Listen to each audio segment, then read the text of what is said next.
Hi friends, ఈరోజైతే పిల్లలు school నుండి వచ్చాక వేడి వేడిగా ఏమైనా స్వీట్ తినాలనిపిస్తే నేను చూపిస్తున్న విధంగా అయితే ఈ స్నాక్స్ చేసి పెట్టండి.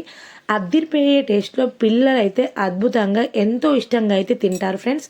ఈ విధంగా గోధుమ పిండిని కలుపుకొని పూరీలాగా కొంచెం మందపాటి సైజులో ఈ విధంగా అయితే చేసుకొని నేను చూపిస్తున్న విధంగా అయితే కట్ చేసుకోవాలి. ఫస్ట్ అయితే పొడవుగా కట్ చేసుకున్న తర్వాత మళ్ళీ అవైతే ఈ విధంగా నిలువుగా కట్ చేసుకొని మనం ఎన్ని అయితే చేసుకున్నామో అన్నీ అయితే మొత్తం అనేటి ఈ విధంగా కట్ చేసుకొని ఒక బౌల్లో అయితే వేసుకోవాలండి.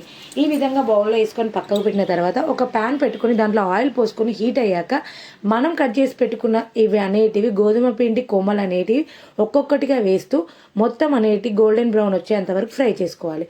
ఆ తర్వాత ఒక చిన్న టీ గ్లాస్ అంతా బెల్లం అయితే వేసుకొని దాన్ని అయితే ముదురు పాకం వచ్చేంత వరకు అంటే వాటర్లో వేస్తే ఆ పాకం అనేది ఈ విధంగా ముద్దయ్యే విధంగా అయితే పాకం చేసుకొని పాకం రెడీ అయిన తర్వాత మనం రెడీ చేసి పెట్టుకున్న గోధుమ పిండితోని కొమ్మలు అయితే ఆ పాకంలో వేసి నేను చూపిస్తున్న విధంగా అయితే మొత్తానికి కలుపుకుంటే